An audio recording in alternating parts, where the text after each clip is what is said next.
I stood there beneath the bright Carolina sun, the air crisp and humming with quiet pride. Fort Liberty stretching around me in sharp lines and solemn history. Dress uniforms glimmered, polished shoes struck rhythm against the concrete brass band notes floating slow and dignified. It was the kind of morning meant for families taking pictures, meant for proud parents adjusting collars and whispering congratulations, the kind of day I used to imagine would feel warm. Instead, it felt like I was witnessing my own life from a distance. My name echoed across the parade field. Lieutenant Riley Blake. The syllables landed like steady footsteps. A ceremony veteran soldiers would call earned, not gifted. I had waited years to hear those words from a commanding voice. My posture stayed locked, chin high, shoulders square, every inch of me carved by discipline I chased alone. I felt the fabric of my Class A jacket hug my frame, every ribbon hard-earned, every crease ironed with purpose. Nothing on me came from someone else's wallet. Nothing about me was borrowed ambition. I lifted my eyes slowly and saw them walk in. My parents moved as if the world owed them front-row seats. Savannah confidence in every step. My mother in cream pearls against her collarbone. My father with that country club posture, a jaw always clenched like life owed him apologies. And beside them, my brother Ethan, chest out West Point ring, flashing his grin practiced like a political hand wave. He spotted me and smirked the way he always did when he believed he was standing higher. I still remembered him tossing brochures for military scholarship programs at me years ago, laughing that I would never wear bars. I held my bearing. I did not move. I did not greet. I did not soften. Their eyes scanned the crowd expecting whispers in their honor. Instead, what they found were officers nodding to me, soldiers saluting me as they passed, a young private adjusting his cover and quietly murmuring, "That is Lieutenant Blake. She is the one Sir talked about." My father blinked. My mother frowned. Ethan's smug expression cracked just a little. A memory of my mother's voice slipped through my mind like a cold draft. "Ethan deserves West Point. You can join the Army if you want, but do not expect us to pay for failure." I once thought those words would haunt me, that I would always carry them like a bruise pressed beneath my ribs. Now they felt distant like old wallpaper peeling in a house I never planned to visit again. The announcer continued reading. Then came the citation. Lieutenant Riley Blake, enlisted without family support, demonstrated outstanding leadership and exemplary service, recognized for medical courage during training simulations and unwavering moral integrity. My breath held for a second. I did not expect them to say it out loud. Not like that. The crowd shifted, heads turned toward my parents. A ripple of curiosity ran through the seats. A woman in the row ahead glanced back with sympathy. My mother froze. My father's lips tightened into a thin white line. Ethan stared straight ahead like the words had punched the air out of him. If pride had weight, it was crushing them. If regret had a face, it looked just like theirs. My heart beat steady. No triumph screamed through me. No vengeance fireworks. Just a quiet, deep settling. I did not need them small to feel big. I only needed them to see truth. The general approached. He pinned my rank with practiced dignity, his voice low but warm as he said, "You earned every inch of ground you stand on, Lieutenant." I nodded, voice even. "Thank you, sir." When applause rose, it rolled over me like a slow wave. Controlled, respectful, honest. My parents clapped late out of rhythm like their hands suddenly forgot the motion. Ethan's palms barely met. I stood in stillness, spine ironed straight. I did not look at them. I had nothing to search for. No approval. No validation. No softness left to offer. Some families raise soldiers. Mine raised two, but only loved one. They paid for his academy, his polished path, his shortcuts branded as destiny. I earned my bars through sleep, burned nights, blistered feet, and quiet determination that did not break even when my heart did. I earned my place in a system that rewards grit over pedigree when grit refuses to quit. And in that moment under the open sky with American flags snapping above us and honor pressing against my chest like armor, I felt it. A shift, a severing, an arrival. When they saw me promoted, their faces went pale like ghosts realizing they placed their bets on the wrong child. I grew up in Savannah, Georgia, in a house that looked like a magazine ad for Southern pride and family values. 2 stories, white trim a porch swing that creaked gently in spring wind, and an American flag always flying bright over manicured grass.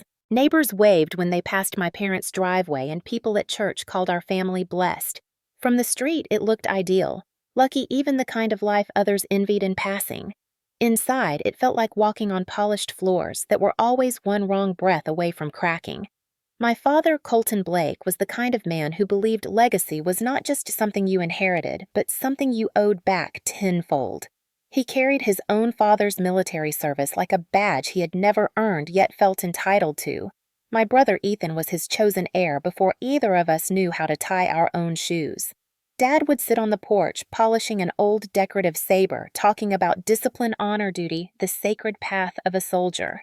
Ethan listened like those words were gospel, and I listened like I did not belong in the congregation.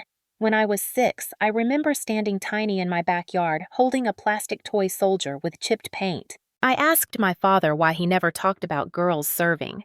He chuckled like I had made a silly joke, patted my head, and said, "Some paths are built for men, Riley." That was my first lesson in where I ranked. My mother, Margaret, had a soft voice but sharp expectations.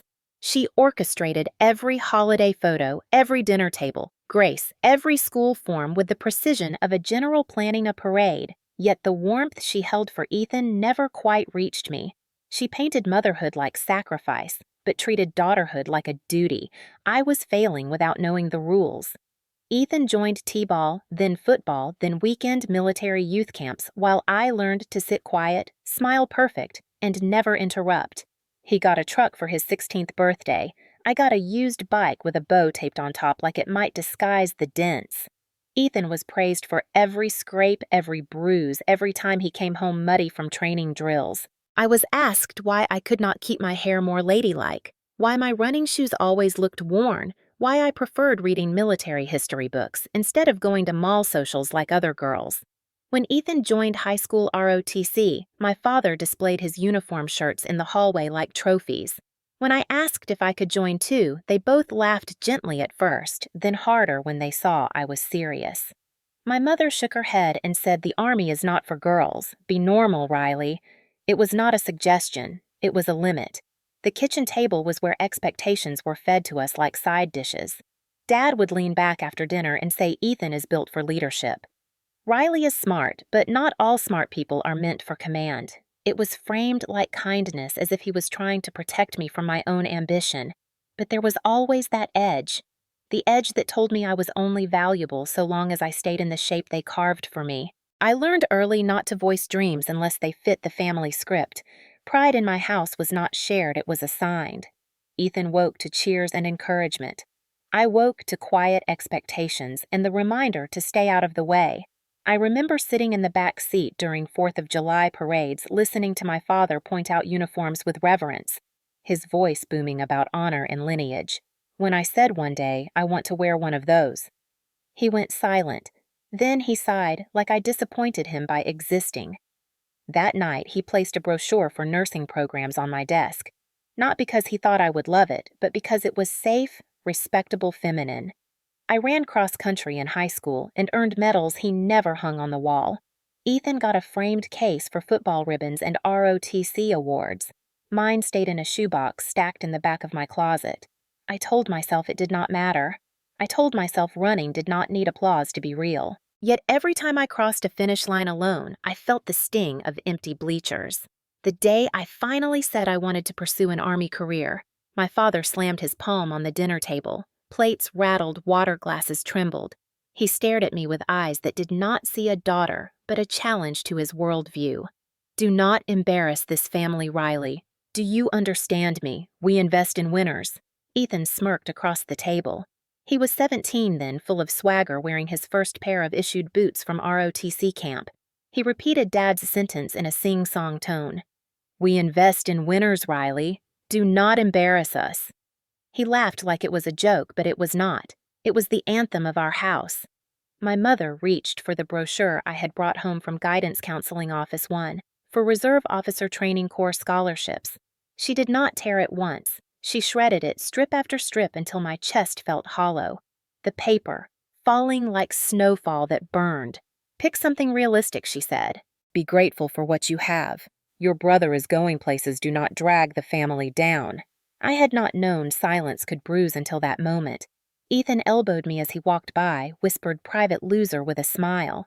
I did not cry then.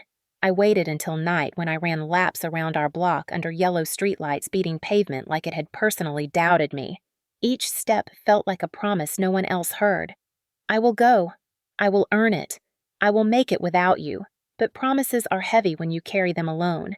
And in my house, loneliness grew like ivy curling around dreams until breathing took effort.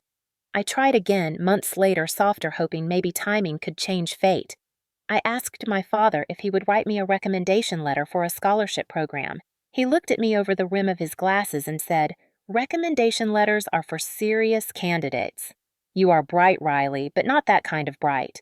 Focus on something you can manage." It hurt in a quiet, dignified way, the kind of hurt you do not show because if you do, people say, "See, this is why you are not strong enough." I buried my disappointment deep where no one could see it. Then I turned it into determination, the only weapon I had. School years blurred into expectations I never met and milestones Ethan never earned alone. Every BBQ, every church event, every family holiday circled around his future careers, his officer dreams, his rightful place. My path was invisible until it threatened to overlap his, then it became unacceptable. Growing up in that house taught me silence, first, obedience, second, resilience, third. It taught me that approval was conditional and love was not a given but a currency. It taught me that some families do not break you loudly, they hollow you quietly until one day you realize there is more air than belonging in your chest.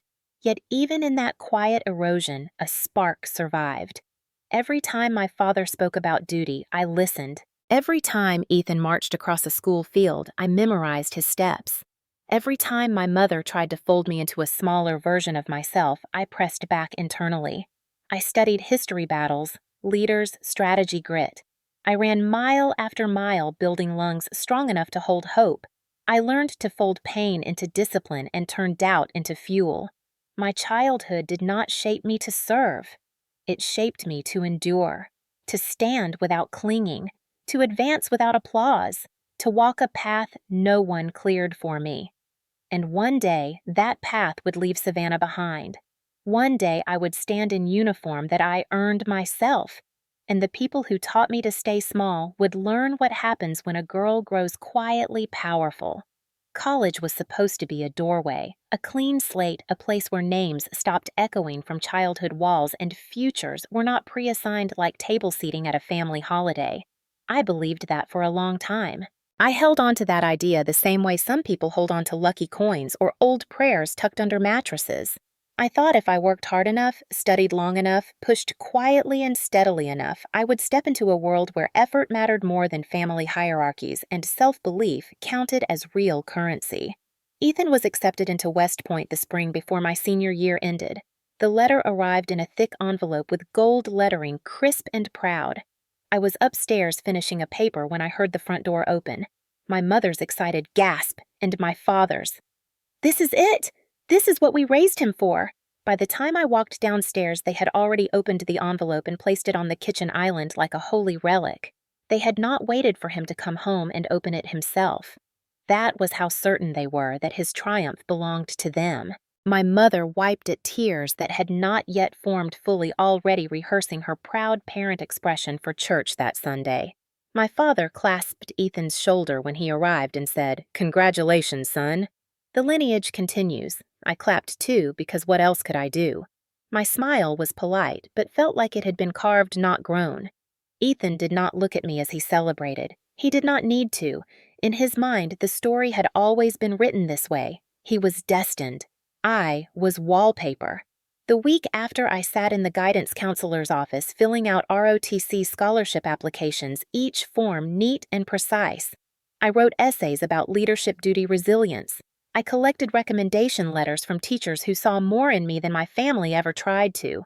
When it came to the line that asked for parental endorsement, I hesitated. But rules were rules, so I left the forms on the kitchen counter with a small sticky note. I did not write a long explanation. I simply wrote, "Please sign due. Friday. Thank you." The papers sat untouched for 3 days. On the fourth evening, my father placed them back on the counter in front of me, unsigned. He did not look uncomfortable. He looked inconvenienced. "Riley," he said, "scholarships like this are competitive. We would not want you setting yourself up for disappointment. Focus on realistic paths." I swallowed throat dry and nodded. Realistic. That word clung to my ribs like a hook. I filled out a FAFSA and student loan forms instead. Reality, it seemed, required debt when you were not chosen. Fall semester began at a local university, not the academy, not even a state school with a recognized military program. Ethan left with a trunk full of new gear, hugs, speeches, and a check my father signed like he was investing in stock guaranteed to rise. My mother ironed his clothes, packed his favorite snacks, took photos of him hugging the dog. When they returned from dropping him off, the house felt emptier, but not in the way families describe when a child leaves. It felt like the air had shifted to focus solely on the absence of one person, as if I was merely filling space, holding time until the golden one came home on breaks. I got a job as a cashier at a grocery store off Abercorn Street. I worked shifts between classes and on weekends. Customers with tired eyes bought bread and cereal while I counted change and smiled mechanically. After evening classes, I worked in the campus library shelving books until midnight. The quiet aisles comforted me more than my house ever had. My palms cracked from handling cardboard boxes and wiping down counters. My feet ached, but the paycheck, however small, felt honest. It was mine. My parents never once asked how I was paying for school. In their narrative, I was simply managing as if independence was a hobby I enjoyed. Some nights I returned home to find them sitting at the table discussing Ethan's training, his physical tests, his chain of command. They did not ask about my coursework. My mother would slide flyers for campus clubs my way, hoping I would choose a path that looked more conventional, less ambitious, less threatening to the family script. One night in early spring, I came downstairs to get a glass of water. I paused halfway when I heard their voices carry from the living room. My mother's tone was low, more honest in quiet conversation than she ever allowed when talking to me directly. "Girls do not make officers," she said. "She will give up eventually. Better she realizes now than later." My father exhaled like he carried the burden of wisdom. "She does not have the temperament. Ethan was born for command. She is chasing something that is not meant for her." I stood frozen on the stairs, water glass in hand, pulse heavy in my ears. It was not just doubt, it was dismissal. Final. Signed and sealed like a judgment from a court where I was never invited to speak. I did not cry. I learned long ago that crying in my house only made silence louder. Instead, I walked back to my room, sat at my desk, and reopened my military history textbook. I read until the sky outside turned from indigo to soft morning blue. I underlined passages about leaders who rose from nothing, who earned respect rather than inherited it. The next month, I sat in a small interview room for the ROTC Scholarship Board at my university. I wore a pressed shirt, modest skirt, and pulled my hair into a neat bun. My answers were sharp, rehearsed, full of purpose. The board members nodded, asked thoughtful questions. I felt hope spark fragile but present. When they asked about my parental support, I hesitated but told the truth. I handed them the forms. Blank signature lines stared back at us like accusation. One officer raised a brow. "Parental support is not required, but it speaks to commitment. We look at everything in a candidate." I nodded politely. Inside, something cracked like a thin pane of glass under sudden weight. When the results came 2 weeks later, I sat on a campus bench as wind rattled early spring leaves above me. The rejection email was short, polite. The deciding factor was subtle but clear. I lacked the formal recommendation that other candidates had. Merit was not enough. Family voice had spoken louder. That was the moment the quiet broke. A thin, invisible thread inside me snapped not loudly but with finality. It did not erupt into rage. It settled into resolve. A heavy, clean kind of certainty. If doors would not open for me, I would build another entrance. If signatures were not offered, I would write my own future without waiting for permission. That night, I returned home, walked into the kitchen, and saw my father signing another check for Ethan's academy needs. I stood in the doorway, watching pen meet paper as if legacy were purchased ink on a page. He looked up slightly, almost smirked, and said, "You are smart, Riley. Work for it." The sentence was delivered like encouragement, but it landed like a dismissal. I nodded once. Then I left. I did not pack with dramatic flair. I did not slam a door. I gathered my running shoes, my textbook, my work uniform, and my quiet determination. The next morning, I drove to campus early. I sat in the parking lot and watched ROTC cadets run drills on the field. Their formation, steady cadence, strong. I felt something rise in me. Not envy, not bitterness. A vow. I would serve. I would lead. I would earn what no one believed I could. I did not yet know how. But the path was shifting, opening in a direction I would choose alone. That rejection did not end my dream. It sharpened it. Students walked past me laughing, planning spring break trips. My hands were cold on the steering wheel. My future was not soft and warm like theirs. It was steel. It was grit. It was a road carved by will-not blessings. And someday when I stood where I knew I belonged, there would be no doubt who put me there. Not family, not privilege. Me! I did not tell anyone the morning I made the decision. No dramatic speech, no confrontation, no plea for understanding. I woke before sunrise, the sky still the color of bruised lavender, and slipped my running shoes on like armor. While the house slept, I drove across Savannah, passing moss-draped oaks and quiet streets lined with homes still holding dreams that belonged to someone else. I parked outside the Army recruiting office near Victory Drive, the sign playing, the flag out front already catching the early breeze. I sat in my car for one long, still minute, not hesitating, just recognizing the moment, the turning of a key inside myself. Then I opened the door, walked across the pavement, and stepped inside. The recruiter looked up, surprised to see someone that early. His uniform was starched, crisp, his posture confident in the way of a man who has seen walls fall before. He asked if he could help me. I said yes, my voice calm, steady. I want to enlist. He did not smile big. He did not congratulate me with false enthusiasm. He just nodded with the quiet recognition of someone who respects decisions made without wavering. He slid paperwork toward me, explained steps, timelines, training, expectations. I listened to every word, soaking it like water after drought. He asked if my family supported my decision. I answered honestly, "No, but that is all right." His eyes lingered on me a beat longer than before, as if he recognized a kind of hunger, ambition, resolve. He handed me a small pamphlet about enlistment and benefits, and I signed my name in ink that felt like truth. The next weeks moved fast. Processing at MEP's long hallways, cold floors, fluorescent lights humming softly above nervous recruits. Medical screenings, vision tests, background checks, fingerprints. I stood in a room of strangers wearing paper gowns while doctors checked heartbeats, muscles, lungs. No one knew my name yet or my story. In that silence, I felt free. In the briefing room, we swore oaths, not casual promises, but gravity-filled commitments. Words that weighed more than the expectations my family tried to bind me with for years. I lifted my right-hand voice, steady eyes front, and spoke the oath to defend a country that had never heard of me, yet believed in my potential more than the home I grew from. When the clippers buzzed close to my scalp during the initial cut, I felt hair fall in light tufts around me. I watched it fall not as loss, but as shedding. Like bark peeled from an old tree so new growth could breathe. People talk about haircuts like products of vanity. Mine felt like liberation. The first morning at Fort Benning, Georgia was thick with heat even before dawn. The air clung heavy like a humid warning. The ground smelled of dirt, sweat, pine, and expectation. Drill sergeants barked orders, voices sharp enough to cut through the fog. Recruits scrambled boots, slipping on dew-soaked concrete. I moved with purpose, not speed slow enough to be deliberate, fast enough to show intent.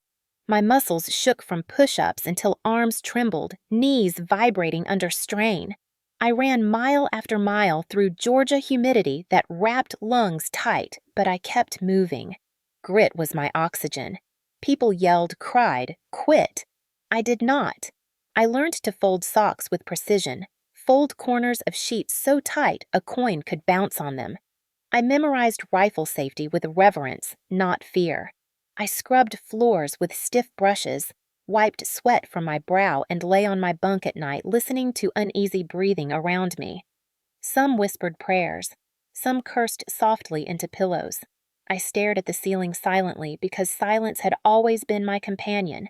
In training, they say you meet yourself, the part that surfaces when comfort is gone, the part that whispers when pride fails. I met someone I recognized but never fully saw before.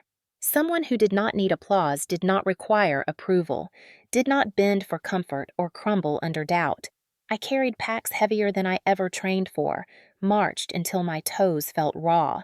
I scraped mud from my boots after crawling through fields that smelled like rain and grit. I heard drills, sergeants shout until voices cracked, then demand more, and each day I answered not with perfection, but with persistence. Respect came slowly at first, a nod here, a shorter correction there, a subtle shift in tone. Then, one day during morning formation, a drill sergeant paused near me, looked at my perfectly aligned gear, my squared shoulders, my steady gaze, and said one word, "Good." Not loud, not bragging, just quiet enough to be real. That one syllable felt truer than 1,000 congratulations at family dinners.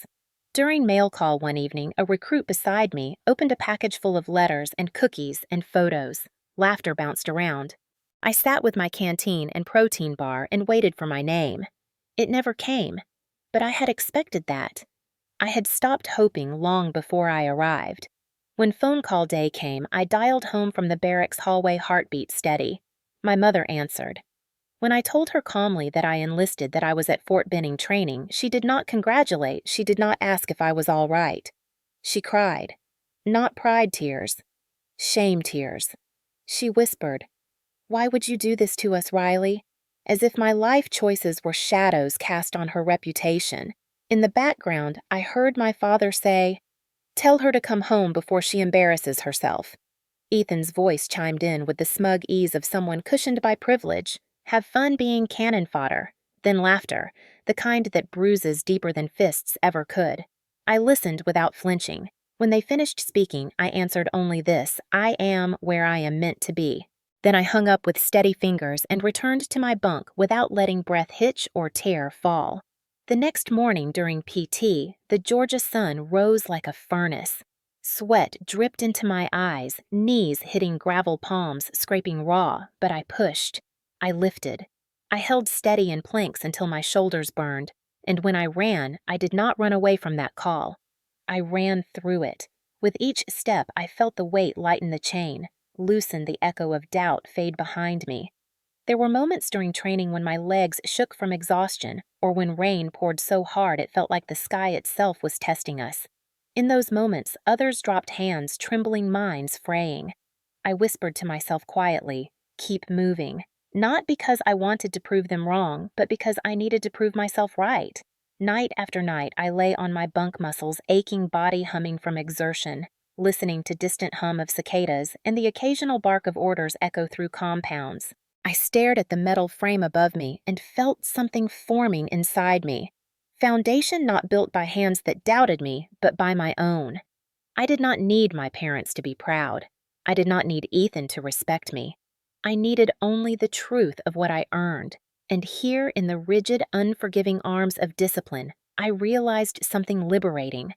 I was free, free from their expectations, their narrow walls, their script, free from being the daughter who needed approval. I was becoming a soldier, not because they invested in me, but because they did not. Every drop of sweat, every silent night, every breath under heavy Georgia heat was a declaration. I am not the one who stayed behind. I am not the one you wrote off. I am the one who walked into fire and learned to live in the heat. Real training did not begin when I arrived at Fort Benning. It began when the novelty wore off, when uniforms were no longer crisp with pride, but soaked in sweat and the weight of repetition. It began when mind and muscle hit the wall for the first time, and the only voice left to answer was your own. After initial cycles, I entered deployment rotation training, the phase meant to harden instincts, sharpen reactions, and shape soldiers not just to perform, but to endure. The mornings started before the sun even hinted at the horizon darkness thick like a second uniform. We lined up half-awake boots laced tight packs strapped heavy across our shoulders. Ruck marches stretched across wooded trails where cold air bit lungs that had not yet warmed. 30 pounds, 50 pounds, sometimes more. Feet throbbed, shoulders burned, but every step felt like a choice I made. I marched not because someone expected it, but because this path was mine. There is a rhythm to suffering. At first, it feels sharp, sudden, unwelcome. Then it settles into something steady, relentless, familiar. I learned to breathe through the ache, to let silence carry me farther than comfort ever could. In the quiet early hours when only gravel crunching under boots and distant hoots of waking wildlife filled the air, I felt something like peace. Not softness, but clarity. Cold barracks became background. Thin mattresses, scratchy wool blankets, stiff winter air seeping through old windows. The kind of chill that crawls into bones not to freeze them, but to test them.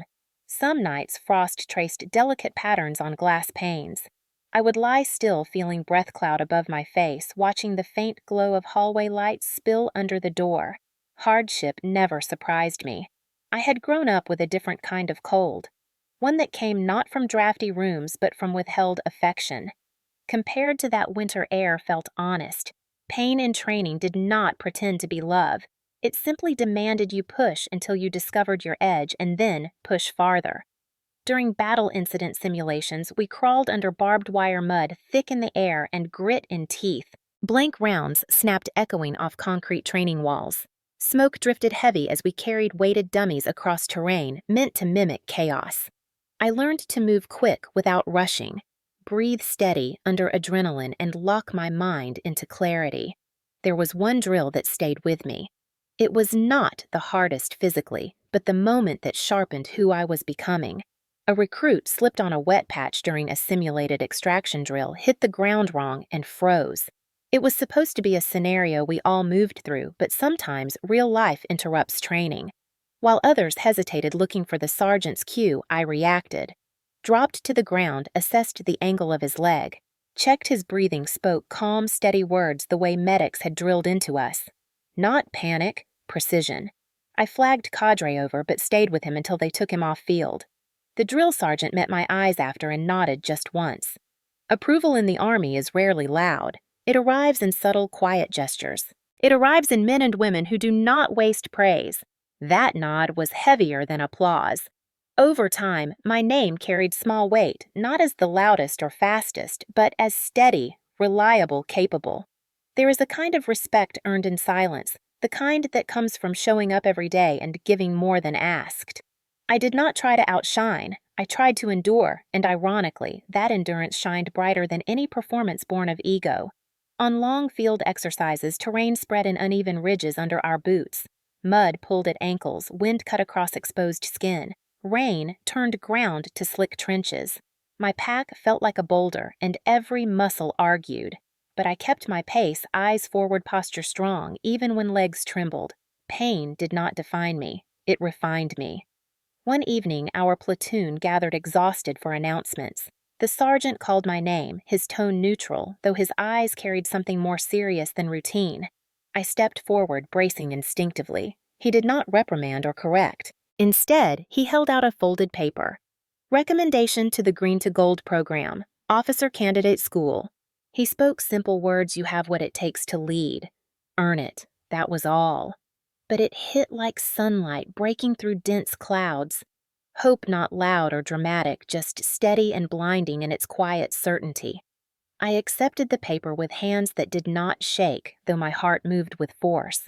I had imagined moments like this alone while running at night through Savannah streets, while flipping pages of history books, while staring at a rejection email with teeth clenched. Now it was real, born not from being chosen, but from choosing myself. After formation dismissed, I sat on the edge of my bunk, staring at the recommendation. It was official record proof that someone in this world saw leadership in me. That someone not bound by blood or ego recognized strength where my own family saw inconvenience. I folded the paper carefully, placed it between pages of my pocket notebook, the one where I wrote small goals and reminders of who I wanted to become. Later in the week, I received a certificate recognizing excellence in training performance. A quiet ceremony, small group, no fanfare, just respect exchanged between soldiers. When my name was called, I stepped forward, calm, collected. The certificate was smooth in my hands, printed with clean black ink. It represented more than achievement. It represented every night I studied instead of sleeping, every run I pushed through, while breath burned every silent hurt I turned into fuel. After the ceremony, a few fellow soldiers clapped me on the back, offered short congratulations. I thanked them with measured humility. Then I went to check mail, hoping maybe someone from home sent a simple note. Nothing. No card, no letter, no acknowledgement. I told myself I did not expect anything. But expectation and hope look similar from far away, and the absence hit in a quiet, deep place. I returned to my bunk, opened the certificate again, and felt a heavy stillness settle. Not sadness exactly, a realization. Accomplishment means most when shared, yet sometimes the most powerful victories are the ones witnessed alone. I did not cry or curse or wish things were different. I accepted the truth. My family would not be proud. But I would. A different kind of warmth filled me then. Not the comfort of belonging, but the fire of self-made purpose. A soldier walked past, saw me sitting still, and asked everything all right. I nodded yes, more than all right. In that moment, I knew I had crossed a line inside myself. I no longer chased their approval. I was building a life that did not need their permission or their praise. Every hardship I endured, every test passed, every quiet moment of doubt conquered, stitched another layer of strength into me. Pain had shaped me, but it would not define me. Achievement without applause was not emptiness. It was independence. It was identity. And brick by brick, mile by mile, ruck by ruck, I was constructing a foundation no one could take from me. The path ahead would not get easier, but I was no longer trying to avoid struggle. I was learning to welcome it as proof of movement, proof of merit, proof that even without family hands at my back, I could rise. And I was only getting started. Fort Moore sat with a certain gravity, the kind that settles into the soil and into the bones of those who train there. When I arrived for OCS, the air felt different from basic training. Not heavier, just sharper, like every breath came with a reminder that this was where soldiers were carved into leaders. The buildings were clean in that institutional way, paint slightly faded from sun and time, but floors, polished corridors echoing the sound of boots that meant business. I stood in formation on the first morning surrounded by candidates who carried confidence like a uniform of its own. Some spoke casually about their parents commissioning ceremonies, about visiting the post as kids, about wearing tiny camouflage outfits in family photos. Their names rang with familiarity to cadre legacies whose fathers and mothers had ranks stitched into their stories. They wore their heritage like armor polished and bright. I wore resolve, simple, quiet, steady. We ran before dawn again, feet slapping pavement, breath fogging in cool air, cadence calls in tight rhythm, legs already conditioned from bending pushed without complaint. It was not that I felt stronger than others, only that I had spent years preparing for a space they believed they were born into. In classrooms, fluorescent lights hummed, and instructors spoke about tactics, leadership ethics, decision-making under pressure. I took notes meticulously, my handwriting neat across pages like a soldier lining up gear. Some candidates leaned back, relaxed, certain their background was enough to carry them. I leaned forward always. Days blurred into drills and field exercises. We rehearsed communication under stress, moving squads through obstacles, coordinating fire teams in terrain navigation exercises, crawling through dirt again, sweat tracing paths down faces, streaking dust across skin. I lifted packs heavier than most things I had carried in life, but compared to the weight of being underestimated since childhood, they felt manageable, almost light. The hardest part was not the physical strain. It was the discipline demanded internally to lead, not just act. Some candidates stumbled over tone when issuing commands, struggling to balance authority with respect. Some leaned too heavily on inherited confidence, expecting obedience simply because their last names carried recognition. I watched, listened, learned. Leadership was not volume. It was steadiness and clarity and willingness to shoulder responsibility without asking who would applaud. In the barracks at night, conversation filled hallways. Stories of academy life, stories of parents who visited and sent care packages and called to encourage. My phone stayed silent most nights, lying on my bunk beside my notebook like an object that belonged to another life. I studied after lights out when others rested highlighters, staining pages, yellow lines, building maps in my mind. I did not chase praise. I chased improvement. During ruck marches, I held pace with candidates taller, faster trained since childhood. Each step reminded me I was not here by gift or grant. I had climbed here, earned here, carved a seat at a table others were born into. One evening on the obstacle course, mud streaked across fatigues and sweat dripping into eyes. I helped a candidate who slipped on a high beam reach the platform. He looked surprised, breath ragged. "Why help me?" he muttered when he caught his footing. "You were going to fall," I answered, simple as air. Leadership is not about who deserves saving. It is about who needs steady hands in the moment. That idea did not come from any military manual. It came from growing up in a house where no one ever reached back to pull me up and learning to become the hand I never had. As weeks stretched, discipline wove into muscle memory. Wake before dawn, run, lift, march, study drill, repeat. Some candidates faltered under pressure, frustration cracking their composure. I had cracked long before OCS in living rooms and stairwells where I heard future judgments whispered like prophecy. That experience hardened me.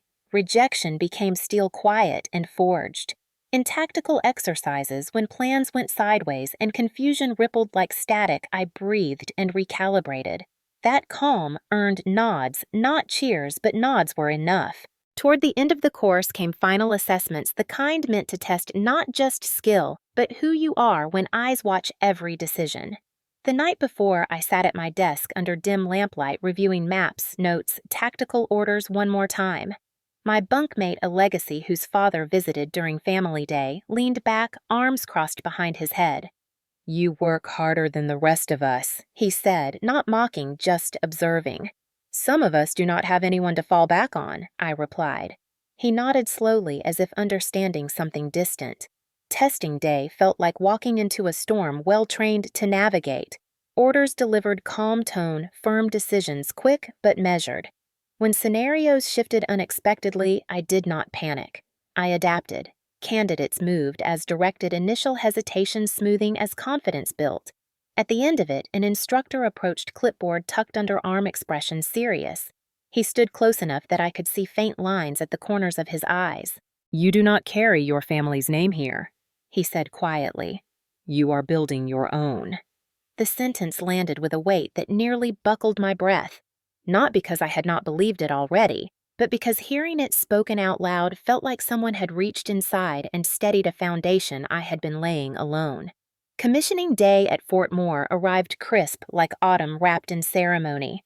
Flags waved gently, music played brass rich and noble.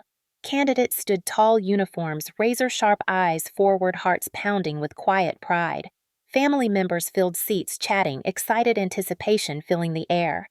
My seat in the designated family section remained empty. I did not glance toward it. I knew better than to look for what had never been given. My name was called, and I stepped forward, boots hitting pavement in steady rhythm. A senior officer pinned gold bars on my shoulders, the metal cool against fabric, warm against skin. Second Lieutenant Riley Blake. The title pulsed through me, not loud, not desperate, just rightful. Applause rose, polite, respectful, earned. I heard someone behind me whisper impressive, especially without support. The words did not sting. They reinforced. After the ceremony, classmates hugged family, posed for pictures, children waved tiny flags. I stood for a moment watching sunlight catch on brass buttons, hearing laughter carry through air. Then I walked to a quiet edge of the courtyard where the breeze moved through trees and breathed deep. No arms wrapped around me. No voices called my name with pride. I did not feel empty. I felt unbound. The absence was not loss. It was space. Into that space I placed my own pride, my own voice, my own belonging. A fellow newly commissioned officer approached, shook my hand with genuine respect. "You earned every bit of this," he said. "Thank you," I answered, not modest, just honest. I looked down at the bars on my shoulders, then up at the flag rippling against blue sky. I was not the daughter who failed to fit her family's mold. I was the officer who built her own, and the path stretching before me held not promise, but opportunity. The kind that comes only when no one clears the way and you learn to cut through brush yourself. Fort Liberty, North Carolina met me not with ceremony, but with quiet reality. After the flag pins and applause at Fort Moore came long drives on open highways and the simple act of showing up. Transition from cadet to commissioned officer is never glamorous in truth. It is a shift from being evaluated to being responsible, from receiving instruction to giving it, from hoping to prove yourself to knowing you must. I arrived with my duffel slung over shoulder boots, dusty uniform, crisp bars gleaming in the afternoon light. Soldiers moved across the installation, purposeful and steady. The air carried that military hum, life in motion, constant but orderly. My quarters were modest, a small room with clean walls and the echo of someone else's life recently moved out. I placed my bag down and paused, letting quiet settle. It did not feel lonely. It felt like the inside of a breath held just before exhale opportunity suspended. The first days were filled with briefings, introductions, stacks of paperwork, and learning names of people who would soon look to me, not as colleague, but leader. I listened more than I spoke, watched more than I corrected. Respect in the Army is not earned by authority stamped on your chest. It is built day by day, detail by detail, consistency by consistency. I met my platoon, a mix of experience and eagerness. Some, fresh out of basic eyes-wide posture, stiff. Others, seasoned, steady movements, deliberate. No wasted energy. My platoon sergeant, Sergeant McKinley, had served long enough to spot insecurity from 20 paces and had no patience for officers who mistook rank for wisdom. He greeted me with firm handshake, neither challenged nor impressed, just waiting to see. The first field exercise I shadowed more than letting McKinley run cadence, while I observed terrain control communication flow soldier reactions. Leadership is not stepping forward first. It is knowing when stepping back builds trust. After drills, McKinley approached arms crossed, but not confrontational. "You watch before you speak," he noted. "Most new lieutenants talk too soon." I smiled, small habit by now. I grew up around loud certainty. Silence has always taught me more. He gave a curt, approving nod that said, "Keep doing what you are doing," without the softness of praise. Weeks passed and routines formed like grooves carved into wood. Mornings began early, physical training ground, pounding breath clouds rising in cold months, sweat stinging eyes in summer. I ran with my soldiers at their pace, never ahead to show dominance, never behind to appear uninterested. I learned their strengths, who struggled with ruck marches, who excelled in marksmanship, who needed quiet encouragement rather than barked orders. Leadership is tailoring support, not forcing uniformity. Some evenings I stayed late in the office, reviewing training schedules, writing performance notes, preparing briefings. The parking lot would empty, leaving only a few cars under dim lights. I sat with task lists spread across desk, methodical pen, highlighting adjusted timings, verifying every detail. It reminded me of those nights in college library lights humming while everyone else slept, my future suspended on persistence. Now the stakes were different. These lists were not about proving myself to a board. They were about being prepared so my soldiers would not pay for my errors. Slowly respect grew. Not loud applause, not dramatic moments. Small gestures, a private asking for guidance on promotion boards, a specialist requesting I check his award submission because he trusted my thoroughness, a sergeant asking what I thought about adjusting drill layout, soldiers saluting with not just protocol but intention. Those gestures built something deeper than validation. They built belonging. One rainy afternoon during an equipment inspection, a young soldier fumbled with a strap, frustrated and embarrassed. I knelt beside him, showed him technique slowly, quietly, without calling attention. He exhaled. Relief, whispered, "Thank you, ma'am." I shook my head gently. No need for ma'am when you are learning. Use my rank. He straightened posture, pride rekindled. Respect is not intimidation. It is permission to grow. My days filled with after-action reviews, coordination meetings, and walking lines during field training. Mud clung to boots, grass stains marked knees, sweat-soaked collar edges, and dust-streaked faces. I did not stand apart giving orders from shade. I moved with them, crawled through trenches, directed routes through tree lines, held radios close to ear, and crackling noise of simulated contact.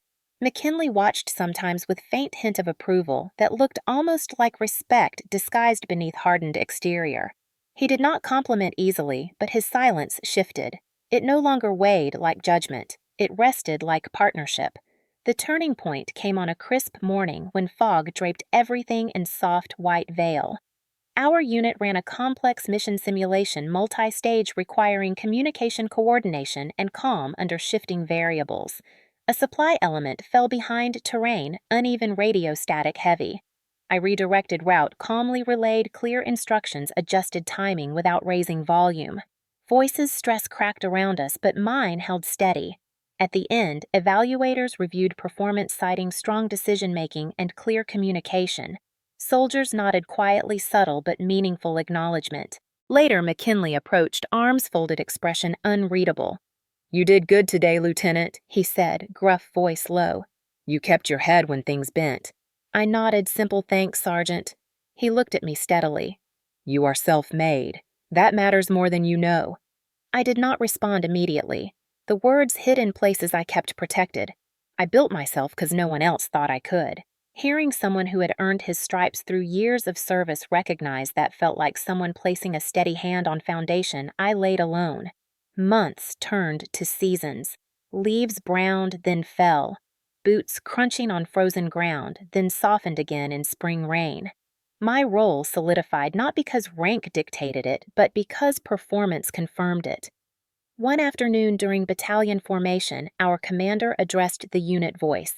Strong posture, firm, authority, effortless. He spoke of recent training cycles, accomplishments, areas of improvement. Then he called my name. I stepped forward, chest steady expression, neutral as expected. The commander looked at me with a mix of respect and certainty. "This officer is self-made," he said to everyone. "She rose not from expectation, but determination. She demonstrates exactly what kind of leader this army needs." The words echoed across formation like a quiet bell, powerful not in volume, but in weight.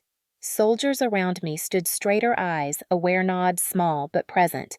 Recognition matters, but the kind earned without campaign for attention feels different. It does not inflate. It roots. After dismissal, a few soldiers approached, shook my hand, brief, firm, respectful. "Good work, ma'am. Saw what you did out there.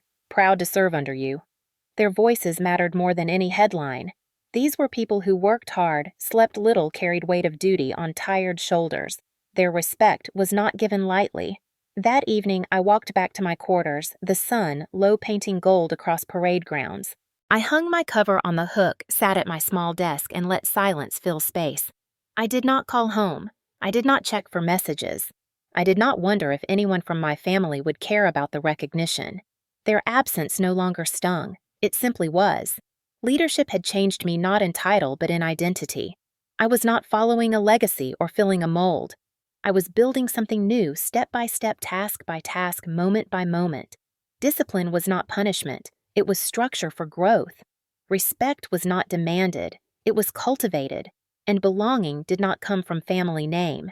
It came from standing steady in uniform, knowing no one handed me this life. I earned it not for applause, but for purpose. I looked down at my rank pins glimmering faint in evening light. I thought of who I had been, the girl running streets alone in Savannah, the cashier stacking books at midnight, the recruit in Georgia heat, the cadet studying by dim lamplight.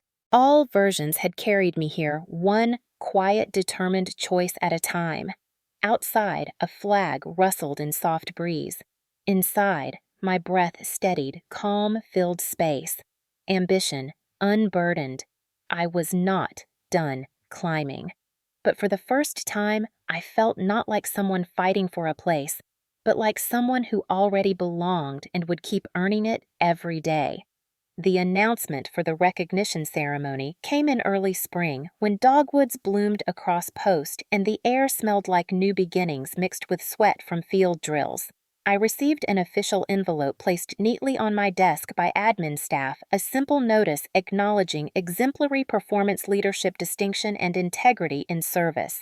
It was not just another ceremony. It was one reserved for officers who demonstrated consistent excellence across duty cycles. The kind of event where commanders spoke plainly and directly about what someone meant to a unit, where accomplishment was not inflated but verified and honored. Word traveled faster than I expected. Soldiers congratulated me in passing with brief nods and a few firm handshakes. McKinley offered a single word as he handed me training rosters good. Coming from him, it might as well have been a standing ovation. Then someone mentioned that invitations would also go to immediate family. I did not send one. Command did. Standard protocol, they said. They smiled politely, having no idea that paperwork had just reached a household where recognition for me arrived only in the form of reminders that I should stay small.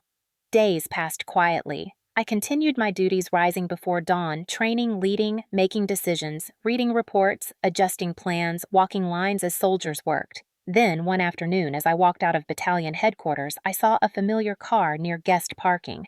Georgia plates. My stomach did not drop. There was no rush of fear or anticipation. Just acknowledgement.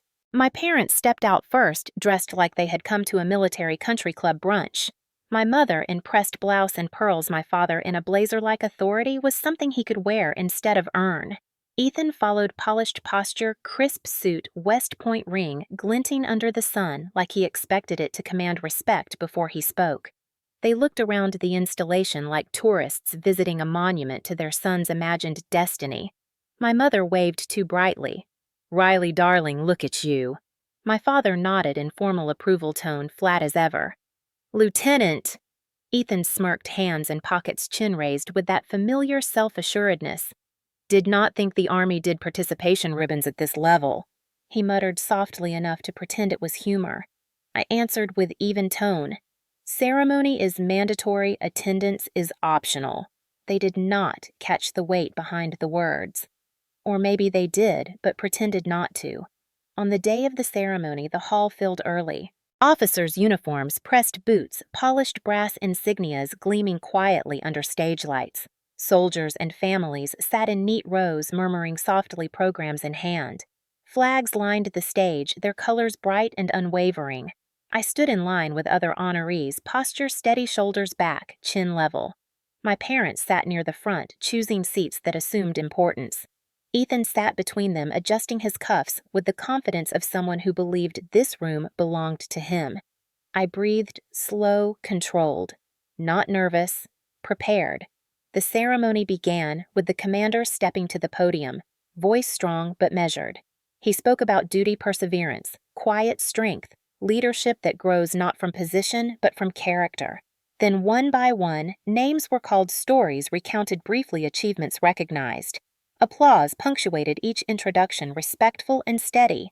When my name approached, I kept my gaze forward, eyes fixed on flag center stage. The commander lifted his notes, then looked directly at the audience before speaking. "Lieutenant Riley Blake." He paused, letting silence settle. An officer who entered the Army without family sponsorship or legacy advantage. A few heads turned at that. My mother's back stiffened. My father's hand froze mid-clap from a previous honoree. Ethan blinked slowly as if unsure what was coming. The commander continued, voice clear, resonant, from enlisted soldier to commissioned officer through sheer dedication and earned merit. Lieutenant Blake demonstrated exceptional leadership, tactical precision, and unwavering moral integrity through every phase of service. A murmur ran through the audience, small but noticeable. The commander lifted the paper slightly as though reinforcing official record. "Rising without a family military network. Rising by grit, not gifting. Rising through discipline and honor, not expectation." He looked at me again, then at the audience. Lieutenant Blake rose with no family support, only grit, merit, and honor. The room held breath as if the truth landed and needed space to settle. My mother's face drained, pale eyes wide frozen in something between shock and disbelief. My father swallowed hard, blinked rapidly, the kind of reaction a man has when control, he assumed, begins slipping. Ethan shifted jaw, tightening posture, stiff arms folding instinctively across his chest. A few soldiers glanced toward them. Subtle glances, not mocking, just aware. Recognition of truth exposed without cruelty. Applause started. A few claps, then many, then thunderous, steady, genuine. It filled the hall like a wave crashing not in frenzy, but in power. Not for drama, for respect. I stepped forward, accepting the certificate from the commander, his handshake firm, his expression steady. "You earned every inch, Lieutenant." I nodded, gratitude simple, quiet. "Thank you, sir." I turned to face the audience, and the applause continued, not loud for volume's sake, but deep from admiration that knows authenticity when it sees it. My parents clapped too, but late, awkward palms, barely meeting fingers, trembling slightly. Ethan clapped stiffly, as if motion alone could protect ego cracking under truth. When ceremony concluded, people stood mingling handshakes, exchanged congratulations offered. Soldiers who had trained beside me approached quietly, offering short, sincere words. "Proud to serve with you. Real leadership, ma'am. Well-earned, Lieutenant." I thanked each of them, voice steady, posture strong. Pride did not swell. It settled. Something calm and grounded rooted deeper. My family approached, slowly moving through the crowd like they were navigating unfamiliar terrain. My mother reached to hug me, arms open too wide. Smile strained, brittle around edges. "Riley, sweetie, we are so proud of you," she said, voice wobbling. I stepped back just enough. Enough to create a space that spoke more than any sentence could. My father cleared his throat, looked at me, searching eyes for some bridge back to control. "Impressive," he said, forcing a tone of authority into the word. I held his gaze level even. "I built this." His eyebrows twitched a subtle flinch. Ethan stood beside them, jaw clenched, trying to regain footing. "Not bad," he muttered like praise was rationed. I answered, calm, measured. "I did not do it to impress you." Silence stretched thin. They did not know where to stand, how to respond, how to position themselves in a world where I no longer existed as background. A soldier nearing my age, but with stripes earned through deployments, walked up, then offered firm, respectful handshake. "Outstanding work, Lieutenant Blake. The commander was right about you."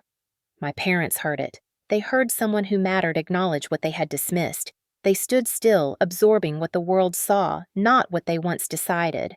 My mother reached again, softer, desperate to reclaim something. "Riley, let us get a picture together, a family moment." I stepped slightly aside, voice steady but final. "I have to debrief, maybe another time." Their expressions each shifted in different shades of confusion, disappointment, realization. They had not been pushed away by anger. They had been left behind by growth. That stung far more than confrontation ever could. As I exited the hall, soldiers saluted respectfully, and I returned each one crisp, controlled. Outside, sunlight spilled across parade ground, warm, steady. I inhaled air, clean, pure. I did not look back. They had come expecting to outshine me. Instead, they witnessed truth unveiled without my raising a hand or raising my voice. Some victories are not shouted, they are lived. And in that moment, I felt not triumph, but arrival. I stood as who I became, not who they decided I would be. Word traveled fast after the ceremony. Maybe it was whispers from officers who admired quiet grit. Maybe it was the way applause carried beyond the walls that day. Or maybe some truths simply refused to stay contained once spoken aloud. Whatever the cause, things shifted. Not for me. For them. My parents returned to Savannah with stiff smiles and brittle pride that looked less like triumph and more like a structure built hurriedly on cracked ground. Ethan walked ahead of them at the airport shoulders, rigid jaw set in a line sharper than it used to be. He kept glancing at his phone, the way people do when they are waiting for reassurance that does not arrive. Within weeks, I heard rumors through old acquaintances. Ethan had been passed over for an assignment he assumed was guaranteed, the one he called his stepping stone, the one he bragged about for years, the way some people speak about inheritances already mentally spent. His chain of command cited leadership concerns, overconfidence, poor judgment in training evaluations. It was not catastrophic. But for someone raised to believe dissent was impossible, it was a landslide. Meanwhile, financial strain surfaced back home. My father's real estate ventures had slowed. My mother's boutique, once a symbol of tasteful Southern aspiration, began posting discount flyers. I did not celebrate their struggle. I simply registered it like reading weather reports for a city I no longer lived in. Then the calls began. At first, they were spaced out enough to pretend coincidence. A soft voicemail from my mother, the kind where sweetness coats desperation. Just calling to check in, darling. We saw your ceremony photos online. You looked accomplished. Then one from my father, forced steady tone betraying tension beneath. Proud of your performance, Lieutenant. Family name carries well. That comment made me exhale slowly. They still believed my achievements somehow reflected them. But I did not call back. Not out of spite. Out of clarity. Silence is not always punishment. Sometimes it is boundary. Days passed, then more messages. My mother's voice, once careful, softened further, now laced with need, not pride. Riley, let us visit you. People are asking about you in town. They admire you. Come home. We are proud now, as if pride worked like a switch flipped when convenient, as if my worth became verified only when stamped by public applause. I played the message once, then again softer, not to absorb the words, but to understand how little weight they now held. One evening after a field training block, I returned to my quarters, boots, dusty shoulders aching, uniform creased from hours under ruck weight. My phone buzzed once, then again, persistent. This time it was my father. When I answered, silence hung for a moment, heavy like humidity before a storm. Finally, his voice came clipped, hesitant. We need to talk, Riley. I sat on the edge of my bunk posture, straight as instinct. Go ahead. He cleared his throat. Your brother? Hit a setback. I'm temporary, of course. But he is under review for his next assignment. They want letters of endorsement. Strong ones. He paused, letting implication sit. Your letter would carry weight. Officer to officer. He needs your support. Use your position. Show unity. My jaw tightened, not from anger, but from something colder. Recognition. They did not seek reconciliation. They sought resource. My mother's voice chimed faint in background strained sweetness. Try to soften request. Families lift each other up. You can help him. You should. You owe each other. Oh! That word cracked like dry wood. I breathed once, slow, steady. I do not owe him the rank he did not earn. My father bristled, breath-catching. That is not how family works. You would understand if you came home more, if you stayed connected, if you remembered where you come from. I let silence sit, then answered evenly. I remember exactly where I come from. A house where support was investment only in the chosen child. A family that applauded one future and ignored another. A place where I learned my worth only existed if it served yours. I do not forget origins. I outgrow them. He exhaled, sharp frustration leaking. You are being emotional, irrational. Help your brother. That is all we ask. Ethan's voice entered the call, then loud, confident, layered with entitlement and panic. Riley, stop making a point and just do it. I need that letter. It will take you 5 minutes. You are an officer now, act like it. I closed my eyes briefly, not to escape, to steady. Then I spoke calm, measured, each word a clean cut. I do not endorse officers who did not earn respect the hard way. I serve soldiers who rise, not legacies who expect to. My father's tone snapped brittle. Do not forget you are part of this family. My reply was quiet, final. I did not forget. I simply stopped asking to belong. My mother tried one final tone, high and pleading. Come home for a weekend, we can talk in person. We are proud now. We see what you became. We want to reconnect. I looked around my small room shelves, neat boots, aligned gear, ready, polished, challenge coins lined precisely. My home was not a place. It was a life I built in uniform discipline, memory, grit. I answered softly, without malice. Home I built mine in uniform. Without you. A silence settled thicker than before, palpable, Irreversible. Finally, my father exhaled slow, heavy. Have it your way. His voice lost its command, softened into something almost unfamiliar. Unexpected vulnerability. Then Ethan scoffed, not fully defeated, but wounded pride licking sharp edges. Fine. Do not help. See where that leaves you. I responded one last time, no heat, only truth. Where it always has. Standing on my own. I ended the call. I did not slam the phone. The power was not in force but in finality. A storm could have rolled outside and I would not have noticed. My quarters were quiet hum of AC faint fabric brushed uniform sleeve, a bookmark in leadership manual slightly loose on desk. No shaking hands, no churn of regret, only clarity. They did not come back to rebuild relationship. They came to benefit from the strength they once refused to see. And I did not tear anything down. I simply refused to carry what stopped being mine long ago. Later, I stepped outside, twilight settling across post sky, deep blue fading to amber at horizon. Soldiers walked past, laughing tired shoulders, bumping gear clicking. Real bonds built through shared effort, not shared blood. I looked toward flag lit by evening lights and felt breath release slow, sure. My life was not an act of rebellion. It was proof. Proof that dignity outlasts doubt. Proof that earned pride cannot be borrowed. Proof that family by blood may shape you, but family by loyalty lifts you. I walked back inside, boots echoing softly. They had reached out not to heal, but to pull me backward. And I had closed that door without anger, without cruelty. Just certainty. Some closures are not slams. They are locks, clicking quietly. Some vengeance is not fire. It is distance. Earned distance. The kind you do not walk away with haste, but with purpose, step after steady step. I did not need their apology. I did not need their approval. I did not need their pride. My life already stood taller than the shadow they once cast. And in that simple, quiet moment, I felt something deeper than victory. I felt peace sharpened by truth, softened by growth. Ahead of me was still duty, still challenge, still future. But behind me, only an echo of people who chose legacy over love and learned too late.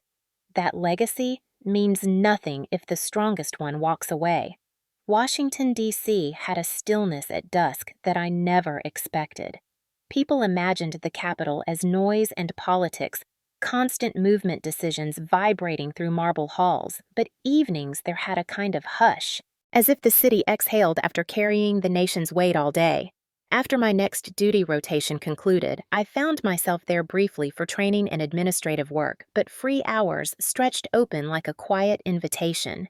One evening, I walked alone toward the National Mall uniform coat folded over my arm boots, steady on the path as soft gold light spilled across the reflecting pool.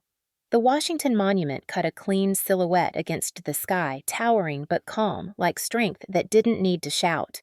That was how peace felt to me now. Not loud triumph, not burning victory, just quiet, steady presence. I moved slowly, not because I was tired, but because there was no urgency left in me. No race to outrun doubt, no breath wasted proving worth. I passed families taking photos, children laughing and chasing geese across grass, older couples holding hands, tourists snapping pictures of a place they wanted to remember. For years, places felt temporary. Mess halls, barracks, field tents, training buildings. I lived in constant motion pursuit discipline pressure. But here, moment by moment, everything around me settled. I did not need to be heard. I was heard where it mattered. I did not need to be seen. I had already stood where light reached. I made my way toward the World War II Memorial, first fountains catching late sunlight like silver threads. Water splashed rhythmic soothing. Bronze wreaths hung heavy with symbolism, not glamour. I traced my fingers over one of the carved stone states Georgia where everything had begun and where so little had ever been allowed to bloom. I felt no bitterness as my hand rested there. Bitterness is a blade you grip yourself, I once read. Letting go is not forgiveness, it is release. Then I walked toward the Vietnam Veterans Memorial, that long stretch of black stone disappearing into the earth and rising again. Names carved deep, each one a life, a story, a sacrifice. Some visitors knelt.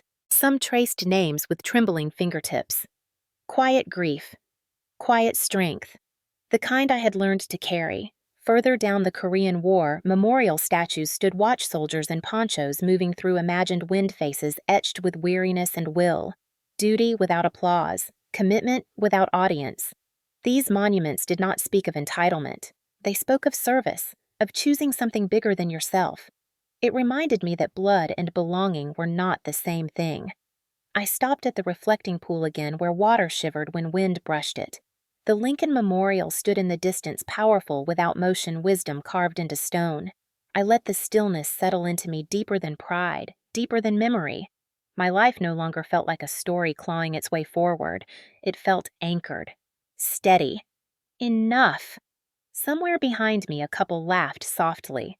A group of young soldiers jogged by in PT shirts, cadence light, not yet weary from years of service. I watched them fade into distance. I used to think earning peace meant earning applause. It didn't. Peace was silent. Peace was standing still and not feeling like the world would collapse if you weren't striving every second. Peace was knowing that no one held power over your belonging anymore. I sat on a bench facing the pool, winter air brushing against my neck, and pulled a small envelope from my pocket. Inside was a single photograph, me at the ceremony bars, gleaming posture, strong eyes forward. No caption, no explanation, just proof. Not proof that I succeeded, proof that I no longer needed them to see it, to know it was real. Earlier that week, I mailed that photo to my parents in Savannah. No note, no return address. My life had begun without their applause. Let it continue without their permission. It wasn't revenge. Revenge requires attachment, and mine had unraveled gently thread by thread until nothing remained to grasp. I simply returned to them the silence they gave me. A reflection. Not hatred, not hurt, just the truth handed back unwrapped. A soft balance restored. Family is not blood.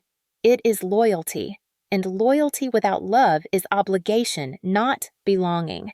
I chose belonging. I chose myself. The sun dipped lower sky, turning amber, then rose, then deep violet. Lights blinked awake across the mall, glowing like steady signals in dusk. This city held history built on sacrifice and stubborn hope, imperfect, complicated, relentless. In some way, that mirrored me more than anything my childhood ever offered. A new chapter didn't come loud. It arrived in breath, in stillness, in unclenching muscles that had braced for judgment since childhood. I leaned back on the bench, hands resting loosely in my lap. Somewhere on a base hundreds of miles away, soldiers I led were ending their day, too. Rolling sleeves, packing gear, laughing, tired. Real pride lived there, earned, not assigned. I did not need to be with them in that moment to feel connected. Service tied us. Not legacy, not family name, something purer. When night finally settled, I stood again, stretching slow, looking up at stars beginning to pierce through dark. My boots felt planted, not heavy. The air cool against my face, steady breath in, steady breath out. I walked back down the path at an unhurried pace, each step grounded. Not escaping, not seeking. Simply moving forward because that's where life lived now. In progress without panic, in ambition without desperation, in peace earned from pain that no longer needed retelling.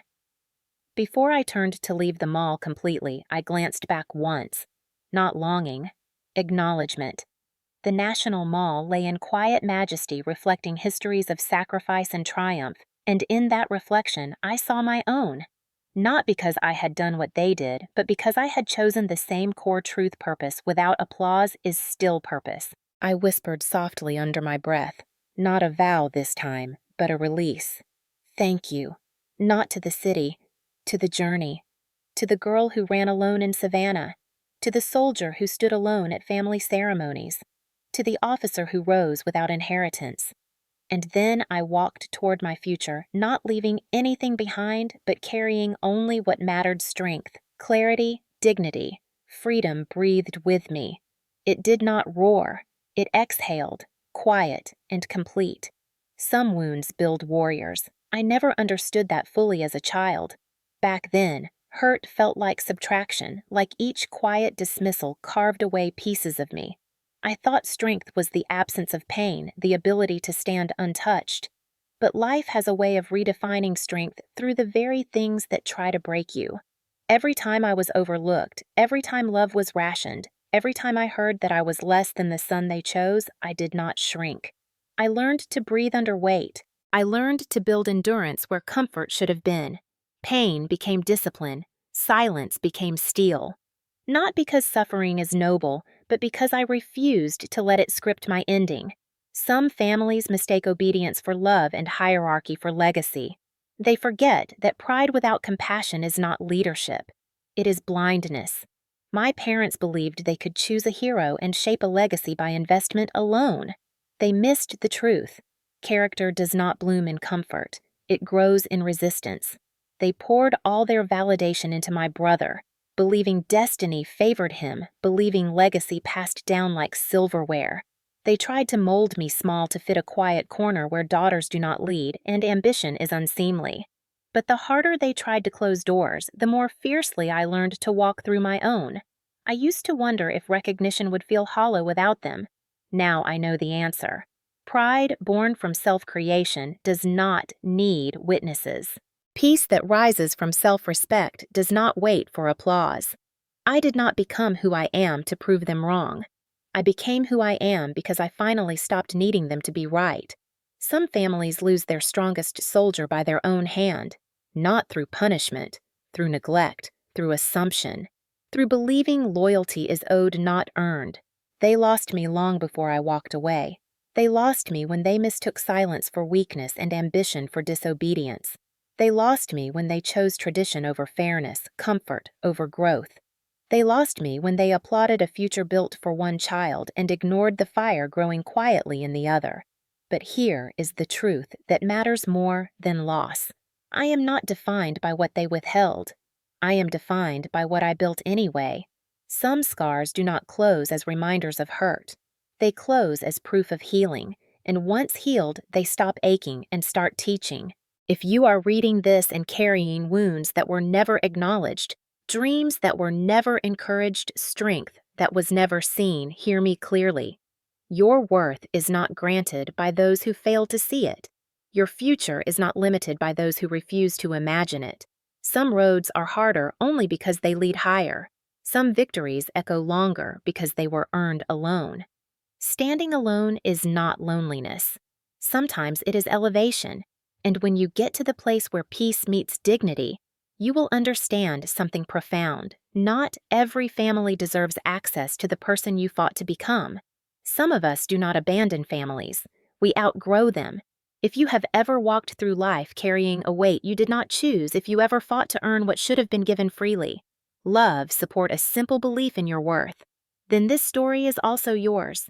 There are so many of us who learned strength not from encouragement, but from absence, who built resilience in the quiet corners where no applause ever reached.